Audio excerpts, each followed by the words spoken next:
After that, Michael stopped laughing and stared at her. Anne felt slightly ashamed, but still she glanced towards the pool table, and when she said, "Let's drink up and go, shall we?" he agreed without a word, helped her into her coat, and preceded her to the door to make a path for her through the closely packed bodies. In silence they walked to the car and got in, and Anne thought to herself, even if she had offended Michael seriously, at least neither he nor Joe had seen the other, and that was an advantage. Michael started the car and drove down the road a little way, and then abruptly turned into a side road and drove until he came to a gate by a haystack, where he pulled the car in and stopped. He turned to face her, and his expression in the bright moonlight was gentle and curious. Was he there? He asked without any preamble. She stared back at him, unwilling to answer, but seeing that he knew anyway, she nodded reluctantly. "I meant no offense, you know," he went on. Nothing against him. It was only one word, or the only word, the name, that came. Anne was so surprised at his words that she did not speak for a moment. She had expected him to be offended, angry, even resentful, and he had instead disarmed her with a kind and understanding apology. "You must have been very fond of him," Michael said, scrutinizing her face. "I won't ask why you split up, but I can understand why you don't want to bump into him." "No, it isn't anything like that," Anne said hastily. "We split up because I wouldn't marry him, and—" "Yes?" She didn't go on. "Well, why so anxious to avoid him then?" "Because—oh, I don't know. I suppose I thought it would upset him to see me out with someone else," Anne said, and she thought it sounded foolish even to her. "I think I'm beginning to get the picture," Michael said, the beginnings of a smile lurking round his lips. "He's a nice chap, slow and steady, and very fond of you. You like him, but wouldn't dream of marrying him. He never realized you were too good for him, and was shocked when you turned him down. And now, are you sure you've no lingering pangs? No little seeds of regret that you didn't say yes instead of a no?" Anne felt herself blushing, and was glad that in the moonlight he would not be able to tell. "I'm sorry we can't be friends any more," she said. "I think he went to extremes there." "I can understand it. If you really love someone, you don't want second best. I admire him for that anyway. Shows courage. But you haven't answered my question." "I have," Anne said, trying to look at him steadily. "All right," Michael said after a moment. "I think I understand." There was a brief silence, during which Anne felt that it was probably her turn to apologize now. "I'm sorry I snapped at you in the pub," she said at last. "Calling you a used car salesman. I didn't mean it." "Funny how you think that's a rude thing to call someone," he smiled. "Oh, I suppose one always associates used cars with crookery. My dad—" "Yes?" "Warned me against you," she admitted, "just on the strength of your job." "Why did you go in it for, anyway?" "Oh, I just drifted in it, as I suppose most people do. I always loved cars, any engines really, right from a child. I loved engines the way other people love animals. I was never happy unless I was taking something to pieces, or, later, unless I was under a car. I passed my test as soon as I was 17, but I could drive long before that. I bought my first old banger for £15 and did it up. I used to earn money in the evenings and at weekends doing jobs on people's cars in the neighborhood. and by the time I was 18, it seemed only reasonable to get somewhere where I could do it full time. And you went on from there? I went on from there, building up my business, buying old cars, doing them up, and selling them again, and doing services and repairs and so on to other cars. Got some more cash together and got a bigger place in another part of town. Did well. And so it went on. I love cars and I love traveling, so I combined the two and to move around the country starting up new businesses. I'm like a farmer in that respect, he said. How do you mean? Anne asked, puzzled. Making businesses grow where none grew before, he laughed. He reached out and took her hand, quite naturally, and Anne started. And Anne startled at the touch. So you're really quite respectable, she said smilingly. Did you doubt it? And rich? Mercenary girl. Yes, I suppose by some standards, moderately rich. His other hand was resting on the back of her seat, and now it moved around behind her and rested on her shoulder. So you see, his face was serious now, his eyes intent, looking into hers in a way that made her feel at once dizzy and excited and afraid. I see, she whispered. He bent his head towards her, and the shadows flowed across it, leaving it in darkness. His arms drew her in towards him. She felt the warmth of him, smelled the spicy scent of him. Her hands went up to his shoulders, though whether to push them away or pull him close, she didn't know. His lips touched hers, hesitantly, electrically, and then he was kissing her with passion, his arms around her, and she was responding, her fingers digging into his shoulders to hold him close. Anne, he whispered, releasing her mouth to run his lips over her cheek and ear. Beautiful Anne, a caged tiger indeed. And she turned her head, seeking his mouth again, not wanting to waste any second of this magical time. A long while later, when they were sitting quietly, her head against his shoulder, he said softly, I'm not a pigman, but will I do? Don't tease, she said. I don't want any more talk of pigs or goats, or any other members of the farm world. What should it be instead? Carburetors and distributor heads? Certainly, Anne said firmly. I shall learn a whole new language. I shall talk to you in the words of a motor mechanic. I shall know everything about cars before you can say knife. Or should I say, before you can say gear lever? You funny little thing, he laughed. I don't want you to be a motor mechanic. I want you to be the girl I met in the solicitor's office, the very proper Miss Simmons, whose dainty outside conceals a raging tigress. Charming, Anne laughed. The lady who rescued you from the goats. That's right, he said seriously. Don't change. And he kissed her again, and even while she clung to him in joy, the small doubts that had been planted were beginning to send up tiny shoots, and something was whispering in her heart. Can this really be happening? Can this really be for me? For by his own confession, he was a man who liked to travel around, and was it not extremely likely, or almost certain, that he had said the same kinds of things to each new girl in each new town?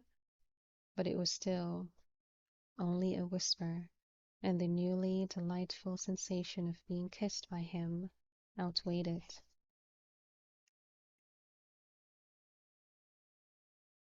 It's all Graham's fault, Wendy sighed.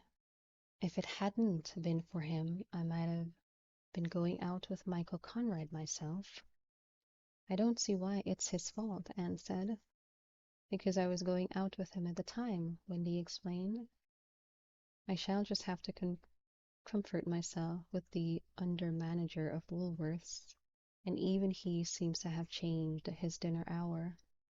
She poked her spoon at her rice pudding and began to stir in the jam. She and Anne were having their lunch together on Monday in Woolworth's cafeteria, but without the benefit of the under-manager's presence. Why did he have to go and change shifts? Now I shall have to haunt this place until I get him worked out again. But go on, she said to Anne. Tell me all about your Saturday night with the stars, and I mean all. I reserve the right not to speak, Anne warned her solemnly. Spoil sport, get on with it. I know you went to Weymouth, the Las Vegas of the Wests, as it's known, by car, I presume. Oh, yeah, and not only that, but it was yet another car. He seems to have one for each day and two for Sundays. Well, what was it this time? Quite a big car, a kind of goldy brown color, Anne said vaguely. But what sort? Oh, I don't know. I don't know anything about cars. A kind of saloon color, I suppose you'd call it. Wendy rolled her eyes. What a girl! Doesn't even know if it was a Rolls-Royce Silver Cloud or a Model T Ford. Neither of those, Anne said, straight-faced. Something in between. Give me strength. Well, go on then. What did you do in Weymouth? We went to the theater, Anne said proudly. Posh? Wendy nodded. No back row of the flicks for Mr. M.F. Conrad? Did he do it in his style? Best seats and everything? They were good seats, I think, Anne said. We could see and hear beautifully, but then it is a small theater, so I don't expect any seats are really bad. But I enjoyed it tremendously. What was the play? It was a comedy, a new play that's going to the West End next week. They were trying it out down here, I think. It was very funny.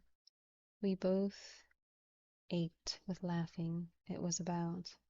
Never mind the play. Wendy waved it away with a casual hand. I'm more interested in the details of your romance. What happened then? Tell me the worst. I can't go much greener. Not only does he look like a martini ad, he even behaves like one. I suppose you went to dinner afterwards? I'm afraid so, Anne said. Wendy sighed. I thought as much, she said, resignedly. She poked her chin out and put on a nasal twang. Okay, Doc, I can take it. Give it to me straight, right on the chin. He booked the table, didn't he? Anne nodded, holding back a laugh. Yes, he whisked me away in the golden car to a restaurant over on the other side of the harbor, where a table was booked in his name for 10:30, a corner table with a candle and no other lighting. Wendy put her head in her hands and pretended to sob. Go on, she groaned. And we had dinner and wine, and then over the coffee and liquors, he held my hand across the table and we talked nonsense in the nicest possible way. And then we drove home, and on the way home we stopped somewhere near Osmington, where we had a view of the sea from the car, and the moonlight was shining on the water, and... She stopped, and after a moment Wendy looked up to see why, and saw Anne smiling dreamily and gazing into the distance. Well? She demanded. Anne's eyes slowly refocused. You don't really think I'm going to give you all the details, do you? You'll have to use your imagination for the rest. Wendy was eyeing her friend cautiously. I say, Anne, she said carefully, You aren't really serious about this chap, are you? Anne looked at her in surprise. I mean, you know, it's just a bit of fun, isn't it? We clown around and all that sort of thing. But you wouldn't be daft enough to get serious about him, would you? Why do you say that? Anne asked. Wendy laughed nervously. Listen, don't get upset, will you? But look, you and I both know this type of man never means anything seriously. Oh, they're great fun, taking you to the best places and so on. But he's only passing through. Has a girl in every port and a port in every girl. You know the type. She looked anxiously at Anne's face, trying to gauge her feelings from her expression, and having no luck. What I'm trying to say is, I think I know what you're trying to say, Anne said quietly. It's just a bit of legitimate fun, Wendy said pleadingly. He enjoys your company, and you enjoy his, and no harm done. When he moves on, well, that's part of his charm, isn't it? It's all charm. All those things he says. He's a salesman, isn't he? A used car salesman, Anne suggested. Wendy looked relieved. That's right, and they're all a bit crooked, in the nicest possible way. How can you be crooked in a nice way? Anne said crossly. You think he's a con man and a crook, and probably steals car into the bargain. Now, Anne, I don't know why everyone's so down on him, just because he's a stranger in town. You're as bad as Dad. He was going on at me again yesterday, saying I couldn't trust Michael and that he'd do a moonlight flit or something with the takings in the hill. The attitude of people in this town to strangers. Steady, steady, no need to throw bricks, Wendy protested. Anne stopped, realizing that many of the things Wendy had said had passed through her own mind. I'm sorry, she said, but you don't know him. He's kind and thoughtful and honest and— Yes, I know. I can see what you're trying to say, Wendy said. We won't talk about him anymore. You'd only have to meet him to know. No more, Wendy repeated firmly. It's none of my business anyway. There was a silence while they both picked at their food absently. Then Wendy looked up again and said quietly, Only Anne, don't get hurt, will you? He's not like Joe. That's the whole point, Anne said, and they left it at that. Because Anne had fallen in love. It had never happened to her before, and it was quite different from anything she had felt or imagined. Different from her feelings for Joe. Michael filled her thoughts. She remembered every word he said, and the exact inflection of his voice when he said it. She relived their moments together, each kiss, each touch, each gesture. His face was always before her, so that when she looked into the mirror in the morning, it was his face she saw, not her own. The sound of his voice was sweeter in her imagination than any music. She loved his name because it was his, and wrote it over and over again on her blotter, just for the pleasure of writing it and reading it. She wanted to bring him into the conversation, for the pleasure of hearing his name.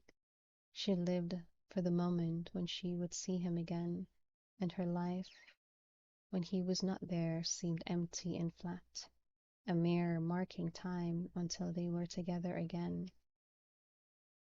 She saw him in the street 100 times a day, and every time the phone rang at work or the door opened, she expected it to be him, and her heart bounded with anticipation. He might come in at any time, of course, and had she been sure he felt the same way about her as she did about him, she would have expected him first thing on Monday morning. But of course, the doubt was there to spice her excitement and happiness at being in love. Did he feel as much for her? If he did not, then she must treasure every moment she had with him against the time when he would say it was all over. If he, wonderful thought, if he was in love with her, would he tell her so? Would he want to marry her? Would he settle down in Market Winton, or take her to a home in some other town? She was too happy and sad and excited and anxious to worry about the details and practicalities of the possibility. All she could think of was being with him again, counting the hours until it happened, and remembering the last time they were together. As for Wendy's gloomy warnings and Dad's, she could not bring herself to care, even if they were true, and she couldn't believe he was a crook, or even in the least dishonest. Even if they were true, she still loved him. She still wanted to be with him. That he had probably done this sort of thing in every town he had visited in his vengeful life was the original doubt she had had, and she thrust that to the back of her mind. He must mean the things he said. He must. He could not say them with such conviction if it was all an act. If there had been other girls before her, still she was different. Everyone fell in love sometime. There was a first time for everyone, even Michael F. Conrad, Esquire, bachelor about town. On the whole, her happiness outweighed her worry, and she felt that she loved everyone, even Mr. Whitelaw, who inquired gloomily if she was short of work, since she seemed to have time to sing songs at her desk.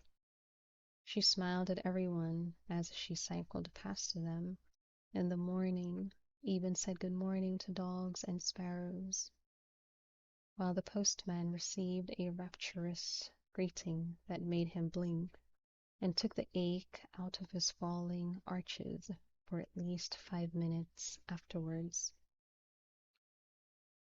"Someone left you a fortune, then?" he asked her, plunking the firm's mail down on her desk. "I didn't see no birthday cards in with that lot." "I'm in love, Posty," she said, "and being in love, I love everyone." "Core," he said, pushed his hat to the back of his head and gave her a toothless smile. "I'd have brought you a registered letter if I'd known, just to celebrate." Wendy's warning at lunchtime dampened her spirits for no more than a few minutes, and she was dancing every few steps again on the way back to the office. He would come in this afternoon, certainly, she thought. He hadn't come in the morning because he wanted to give her a chance to get on with her work, but he would come in this afternoon. She looked in her mirror as she settled down at her desk and saw her face smiling back at her, saw nothing else. The typewriter rippled under her fingers, and she made no mistakes in her typing. Nothing could go wrong today. She was just about to get up and make the tea when the outer door opened and she looked up, her heart leaping. But it was not the slim, dark form of Michael that came in. It was a broader shape, bronzed of skin and with sun-bleached hair. He came hesitantly across to her desk and eyed her nervously. "Hello, Joe," Anne greeted him gaily. She was so happy that she didn't even feel embarrassed or sad about seeing Joe again. Joe smiled back at her uncertainly, wondering perhaps what was the meaning of her smile. "Hello, Anne." Pause. "You're looking well." "I'm feeling well. How are you, Joe? How's everything?"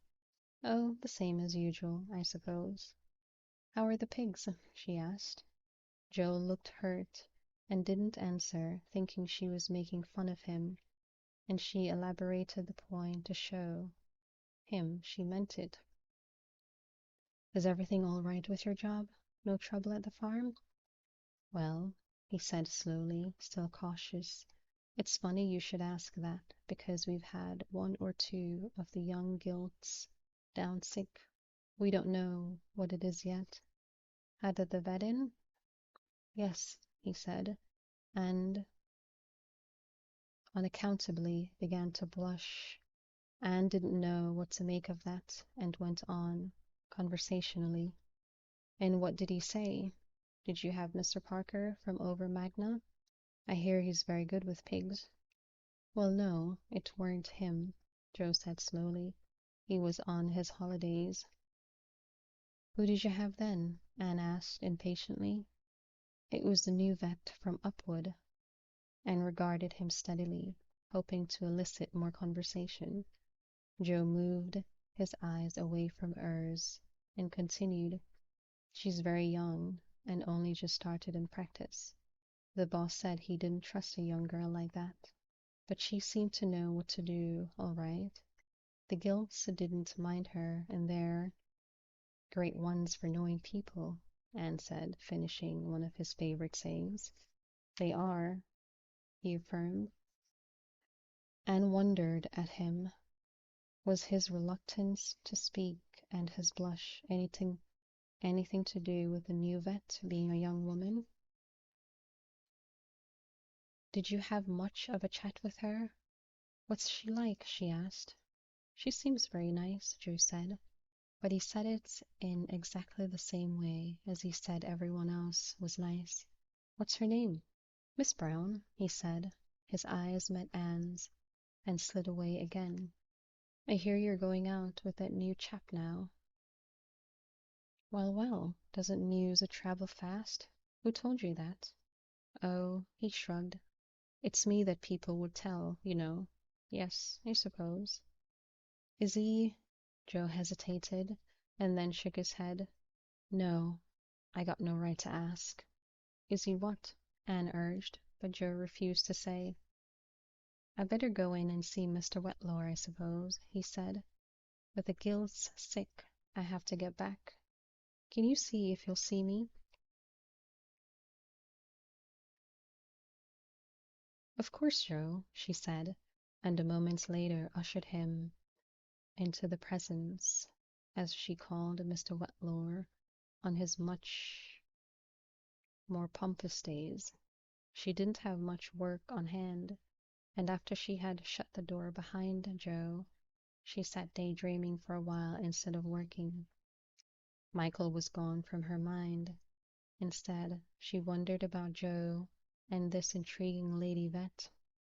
He had seemed strangely embarrassed and reluctant to talk about her. Was it possible that he had fallen in love? On the rebound, as it were, for this lady who was good with pigs? And if he had, how did she, Anne, feel about it? She was still very fond of Joe, and she didn't like to think of him falling for someone else so quickly. That sounded like very sour grapes. She wanted to think she was only concerned for his welfare, not wanting him to make a mistake. But she had to be honest and admit that she just didn't want him out with someone else. He had been her Joe for so long. It was impossible to relinquish the idea of him so soon. And yet she had fallen for someone else. Perhaps Joe felt as bad about her or worse, since he had loved her more than she all along. Of course, on the other hand, it might just be that he was embarrassed to talk about the lady vet in case Anne thought exactly what she had thought, that there was something in it. Well, either way, Anne told herself severely, it's none of your damn business. You've made sure of that now. Joe wouldn't take you back now. You've taken up with a stranger so soon after finishing with him. and then she wondered why she should even think about going back to Joe. Joe wasn't in Mr. Wetmore for long. He stopped by Anne's desk on his way out. Well, is everything all right? I've had a look at the papers and it seems quite promising, Anne said. Yes, I think it will be all right, Joe said.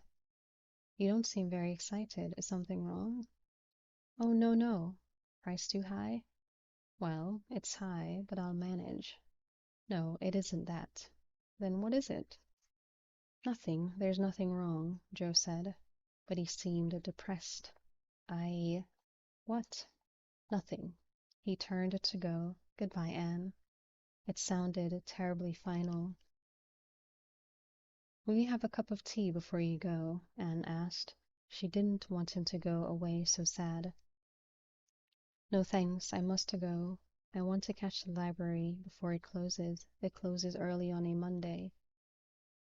What are you doing? What are you going there for? Anne asked in a frank curiosity. See if I can get a book, he said. I didn't know you were a reader, Anne said in surprise. While they had been going out together, he had never read more than the occasional paper. What book are you looking for? It's called Capital. It's by Karl Marx. Anne stared and blinked. Karl Marx? What on earth do you want to read Karl Marx for? Joe looked offended. I'm not an ignoramus, you know, I can read. Yes, but I'm interested in socialism. Well, all politics really, but socialism and economics mostly. Good gracious, was all Anne could say. Irene recommended me to read up about the beginnings of it, and she told me that book. We had quite a long talk about it. She's interested in it too. Irene, I presume, is the vet, Anne said faintly. Miss Brown, Joe confirmed, his boldness leaking away and leaving him shy again. I have to go now, he said, and made a bolt for the door. Goodbye, Anne said, and she felt it was as final as his goodbye had been a moment ago. It seemed she had not known him very well after all. She had never had any idea he was interested in anything other than pigs. This Miss Brown had found out more about him in one visit than she had in 4 years. Unless, of course, the interest in socialism dated from the discovery of Miss Irene Brown's interest in it. But either way, it looked as though Joe was gone for good. She told herself she ought to be pleased that he had found someone else without too much heartache, but it was an effort. By the time she was ready to go home, a lot of her cheerfulness had evaporated, and she had a splitting headache. Michael had not come in during the afternoon nor phoned her, and the noise of the typewriter seemed to have hammered into her head like horseshoe nails. She covered up her typewriter wearily and stood up and had to grab her desk to stop herself falling, for she was dizzy. She hung onto it for a moment as the blackness receded in that horribly slow way it had, and then shook her head and immediately wished she hadn't. Dear me, you are an up and downer, she told herself wryly. This morning on top of the world, this afternoon in the depths. She cycled slowly at first, afraid she might feel dizzy again, but she seemed to be all right, and put it down to standing up too quickly. Her head still ached, though, and she decided to stop off in the village on her way home for some aspirin. The chemist was still open, and she went in there for them. It was a lovely shop, a big brown, dignified shop, with more brooches and curly gold writing along the shop front, and those huge colored glass jars in the windows among dusty displays of perfumes and talcum powder. It was still run by Mr. Moore, a nephew of the one who had painted Estate 1898 over the door. He was now nearly 60 and had lived in the village since he was 10, so he knew everyone and all their businesses, and could give them pretty sound advice on their various ailments, with which he was also well acquainted. Anne went into the cool, scented gloom of the shop, and, since he was busy serving old Mrs. Benson, or rather listening to her talk, she leaned on the counter with her eyes half closed, gazing idly at the various displays around her. Mr. Moore had a nice way of combining the old and the new in medicine.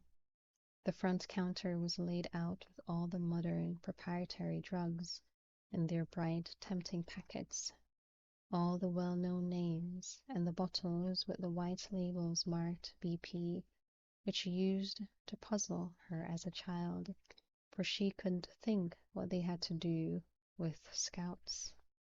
But behind the counter were the other things that many of the villagers still relied on: tall jars of coltsfoot rock and licorice, small glass stoppered jars of herbs, pennyroyal and rosemary and peppermint and marshmallow, and the little square gold lettered drawers with those mysterious and exotic sounding names, alum and borax and flowers of sulphur.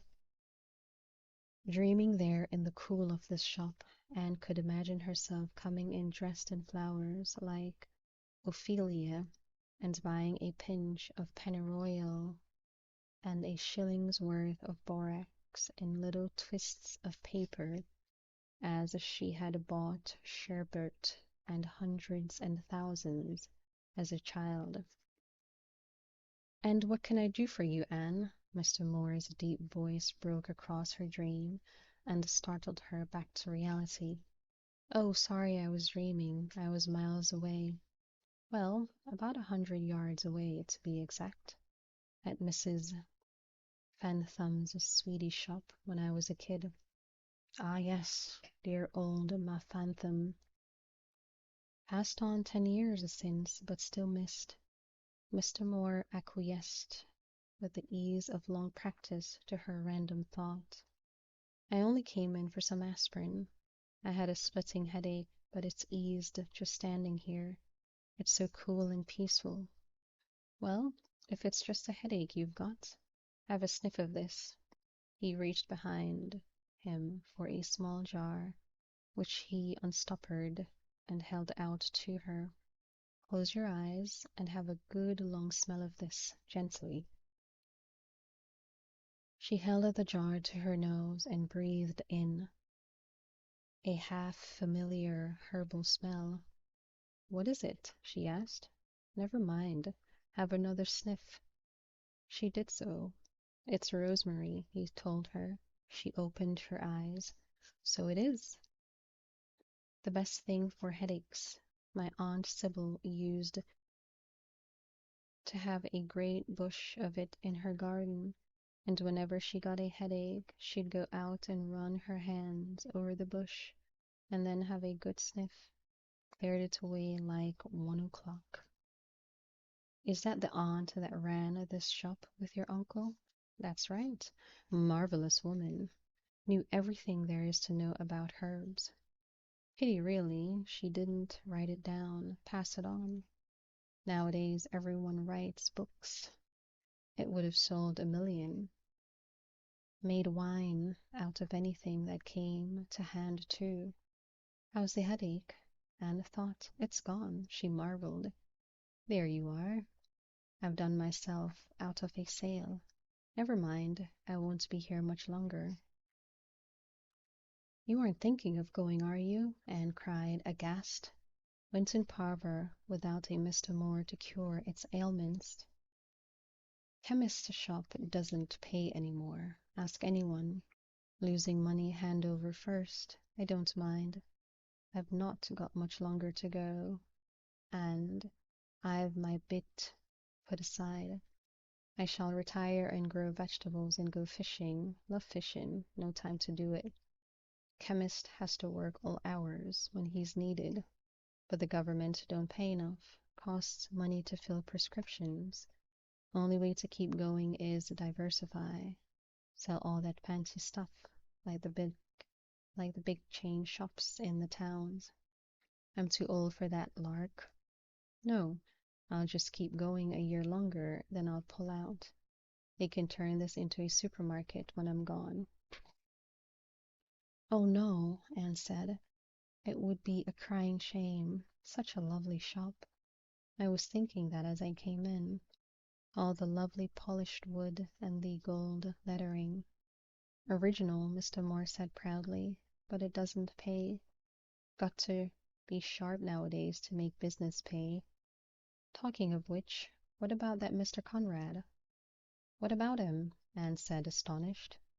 Not astonished that he knew, but that he had brought it up so abruptly, in mid-flows, as it were. He's a sharp one, so I've heard. City boy, slick. I should watch him, if I were you. You can't be too careful, pretty young girl. Like you. Anne flushed red, torn between anger at his interference and gratitude for his care. He's all right, she said briefly. No use piling on the praise where it wouldn't be appreciated or believed. And I am careful. Hmm. He nodded, closing the subject with more delicacy than she might have expected. You're looking a bit flushed. I think you might have one of those summer colds coming on. Stay in bed tomorrow if you don't feel well. Too many people go to work and spread the germs, not to say delay their own recovery. I'll remember what you say, Anne said. And perhaps I'll take some aspirin after all, in case a headache comes back. Right you are. So I didn't lose a sale after all. Keep you chatting long enough and you'll buy up the shop, eh? She smiled at his little joke, aware of her red face and the returning headache, and wondering what to attribute them to, embarrassment or virus. Anna knew as soon as she woke up the next morning that she had a cold. Mr. Moore's diagnosis had been accurate as usual. She didn't feel too bad, but bearing in mind what he had said, she stayed in bed. And when Dad came in to see her, she told him that she would not be going into work. I've got a cold, and I think I might shake it off if I stay home today. Sensible girl, her father approved. No use going in to work today and being off all week for it. I'll phone them up for you and tell them you won't be in. Thanks, Dad. It's all right. There isn't much on at the moment. Of course it's all right, he said soothingly. Now, is there anything you want? Not just now, Dad. I think I'll go back to sleep for a while. That's right, dear. I won't disturb you. He crept out on tiptoes, and Anne smiled lovingly at his careful back. He loved to fuss over her, but rarely had the chance. She closed her eyes and snuggled down again and was soon asleep. She woke mid-morning to find herself very uncomfortable. She was too hot, and sweating and turning restlessly had made a mess of her bed. The sheets were wrinkled and damp. Her head ached, her nose was stuffy, and she was parched with thirst. She was relieved now that she hadn't gone into work, but she felt too miserable to feel very glad about it. She dozed again, lightly, and then Dad came in, and she felt a great relief at seeing him, for she was feeling lonely, as people ill in bed do. How are you feeling, love? he asked her in the hushed tone of a sick visitor. Thirsty, she said, picking one symptom from the many. Shall I make you a cup of tea? He asked, brightening. Or would you rather a cold drink? A couple of aspirin and a cup of tea, she said. Thanks, Dad.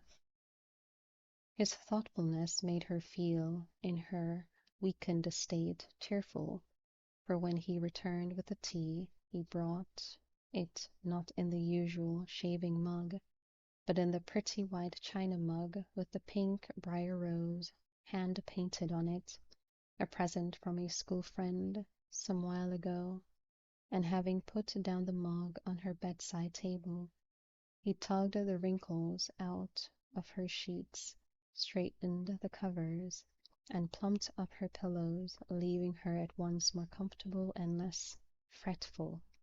Now, here's your aspirin and there's your tea. How are you feeling? How's the cold? Oh, ripening nicely, Anne said, attempting a smile. You are good to me, Dad, really are. He looked embarrassed.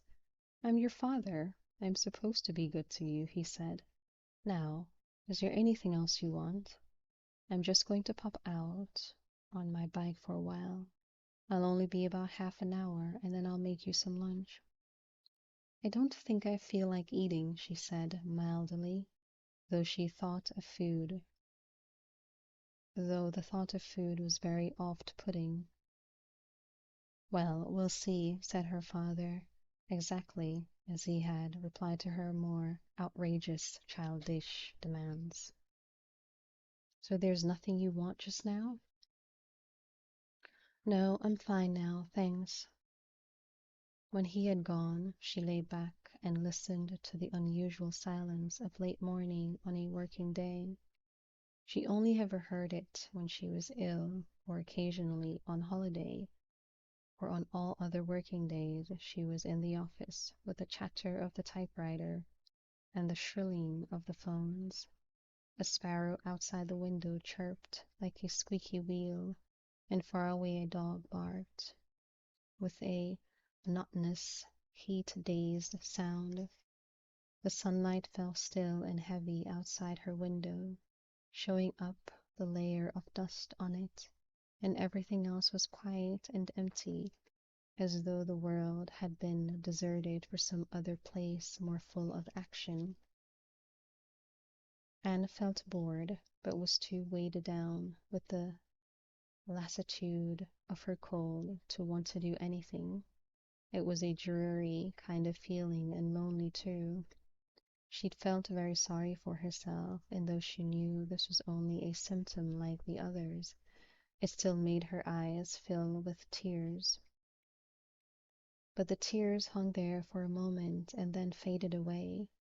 She was too dull even to cry, and besides, her nose was too stuffy for crying to be pleasurable. She dozed again, waking every few minutes to hear the same sparrow cheeping, and the small village noises very far away and muted. When Dad came home, she heard him from the moment he opened the gate, right through the house until he came into her room, looking very pleased with himself. Hello, love. I've brought you some things, he said. Is that what you went out for? She asked, pushing herself up on one elbow and feeling very dopey. Well, half and half, he admitted, smiling. I got you some oranges. They're good for colds, vitamin C. You can't get too much of it. He took the 6 oranges out of the bag, and their pungent, maddening smell got through even her nose blockade. Thanks, Dad, she said. He dug further in the bag. What else? Some Victor rub on your chest. That'll help you breathe too, he said, thoroughly enjoying himself, and some lemon barley water. You ought to drink plenty when you've a cold. You know you tend to run to throats, and drinking a lot's important to keep your glands clear. The bag was deflating now. but he still had something more, for his expression was that of a conjurer who saves the rabbit until last. "And then," he said triumphantly, "I went to the library and I got you some books to read. I know how you're always at the books, and I knew you'd be lost without them." "You are kind," Anne said, feeling tearful again. "I didn't know what you'd like, but that nice girl, Jenny, was on duty, and she knows what you usually take out. She said you could have as many as you liked, and not to worry about tickets. She's a nice girl. Oh, and I saw your young man there too."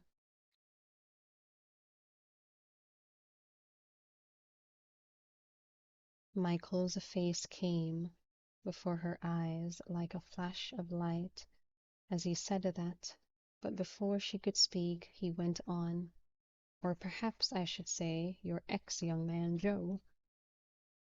Oh, of course it would be Joe. Her heart sank down again into its usual place. What was he doing there? She asked with an effort. Standing in the front of a bookshelf, taking down all sorts of massive great books that didn't look as if they'd been read since the year dot. I said hello to him, and then I kidded him a bit. Asked him if he'd broken a table leg or something. Dad grinned at his own humor. Don't think he got it, though. He just looked at me as if someone had hit him on the head with one of them. "I think he's taken to reading in the long summer evenings," Anne said. "I'm grateful for the books, anyway, Dad. I was feeling bored, but too dopey to do anything. You know how it is." "I know," her father said sympathetically. "Well, you may get a visitor to cheer you up." Again, momentarily, her thoughts flew to Michael.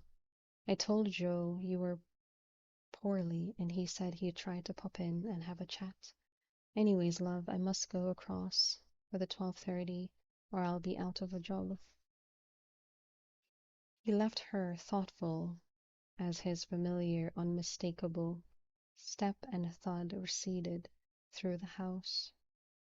Dear old Dad, hoping still that she and Joe would get back together again, hoping that visiting her on her bed of suffering would melt his heart and make her realize how she had missed him. How little he dreamt that that was now impossible. How little he realized where her heart was and what it fed on. She wanted Michael to come and visit her, but she had no way to get in touch with him. She could hardly ask Dad to phone him at his hotel, and she wouldn't want him to anyway. But he would probably call in at the office sometime during the day, and then he'd know she was ill. Surely he would call around. He'd come to inquire how she was and if he could see her. Dad wasn't especially welcoming, but he wouldn't let that put him off. If he were ill, she'd force her way in against armed guards if necessary. He would come, perhaps this evening. The day dragged on, and she felt worse. It was one of those colds that develops quickly. She hoped it would clear up as quickly, too. Dad popped in and out between trains, fetching her drinks and straightening her bed. She read a little, but it made her head ache. She stared at the dusty window and grew irritated by it, and longed to clean it. She dozed and woke, stupefied. At last the sounds of the day quickened and cooled into evening. The sky paled from its brassy blue, and the trees moved around and rustled like people gossiping on their way home from work. With the cooling of the air, Anne felt better, though more remote. She thought it must be getting on for tea time when Dad poked his head round the door. "Visitor for you," he announced smugly. "Do you want to tidy yourself up Do you want to tidy yourself up a bit first? Oh, yes, please, she said, struggling up. Who is it? Surprise, Dad said. Could it be Michael? But then Dad wouldn't be so pleased. Yet, if it was Joe, why did he say surprise when he had already told her he might call? Her mind wavered between hope and doubt as she dragged a comb through her hair and rubbed her face with a damp flannel Dad brought her. He bolstered up her pillows again and brought her a cardigan to slip on, both against the evening cool and for the sake of decency. I'll make you some tea too, he said. You've had nothing all day. Could you eat a boiled egg? Yes, all right, just one. And a piece of bread and butter, Anne agreed. Nice thin bread and butter, Dad said, smiling. For the invalid. Ready for your visitor now? Her heart plunged upwards on a crest of hope and tumbled down again in disappointment as Joe came in, pink and scrubbed after work, his hair still spiky with the wet comb he had used to try to discipline it, and in his hand a bunch of bluebells. The last from the wood of Haldanes, he said by way of greeting, holding out the flowers to her. They don't last long, poor things, but they smell nice. I can't smell anything with this wretched cold, but it was kind of you to bring them, Anne said ruefully. Please sit down. You don't need to act like a visitor here. I'd better put these in some water first, he said. They'll die else. He went out and came back again a moment later, presumably having asked Dad for a vase. He put the flowers down on her bedside table, picked up one of the books that was lying there, and read the title, smiled absently and put it down again, and then remembered his manners. How are you? Are you feeling bad? Pretty awful. But it's only a cold. Dreary while it lasts, but no mortal danger. That's good, Joe said without smiling. He sat down at her bedside and stared at the pillow behind her head. Your dad told me you were ill, so I thought I'd come and see you, he said with an effort. Yes, Dad told me, she said. You seemed all right yesterday, he said. Chirpy, I thought. He sounded almost resentful, she thought, as if she had no right to be chirpy when she ought to be ill. I think that was probably feverishness, she said. He nodded. I was glad to see you chirpy, he went on, as if she hadn't spoken. I worried about you. Did you, Joe? Yes, I did. I know it isn't my business anymore, but well, when you love someone, you can't help feeling it, even if it isn't, if you know what I mean. Yes, I know what you mean, Anne said, thinking of Michael. But I rather thought you had other fish to fry now. How's that? Joe seemed puzzled, and she didn't want to bring the vet into the conversation. It would sound bitchy. Forget it, she said. Anyway, you don't need to worry about me, Joe. I'm all right, other than this cold. Are you? He asked significantly. Because you see, I was wondering about that bloke you've been going out with. I know it's none of my business. People always say that when they're about to make it, so, Anne complained. Joe ignored the interruption. But I just felt I ought to warn you about him. Oh, not again. These warnings are getting to be very monotonous, Anne said irritably. Again? I never. You aren't the first, Anne said grimly. How this town loves a stranger. He's done nothing worse than arrive here from another place, but already he's been put down as the worst villain outside of Wormwood Scrubs. I wouldn't be surprised if the police haven't got a couple of plainclothes men trailing him all day, waiting for him to commit a crime. I don't know about that, Joe said, injured. I wouldn't say he's a criminal. I don't know anything about him.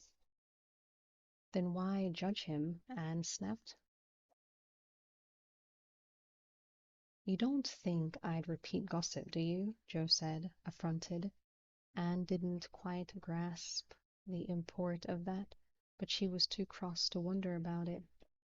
You may have had the best of motives, which I don't doubt, she said, but until the day I come to you to warn you about Lady Vet's, also new to the district, and doubtless very sinister silences sticking out from every sentence she utters, don't come to me with warning about city slickers taking me for a ride. I've been for a ride with him in several of his cars, and I intend to go on several more. Joe was on his dignity now. He stood up, towering above her like a bronze and gold statue of a Greek god, beautiful and powerful, and, at the moment, utterly infuriating. I'm sorry I upset you, he said slowly. I'd better go. She didn't reply, and after a moment's hesitation, he turned and left her. She flung herself over onto her side in petulant anger and came up against his bunch of wilting bluebells, beautiful still even though they were dying. She turned away onto her other side and wept a few bitter tears. In a while Dad put his head round the door and said, "Oh, is Joe gone? I was just looking in to ask if he wanted to have his tea with you." "He had to go," Anne said dully. "He was busy." "Oh, that's a shame." "Never mind, love. I'll put a nice tea on a tray for you. Won't be a sec."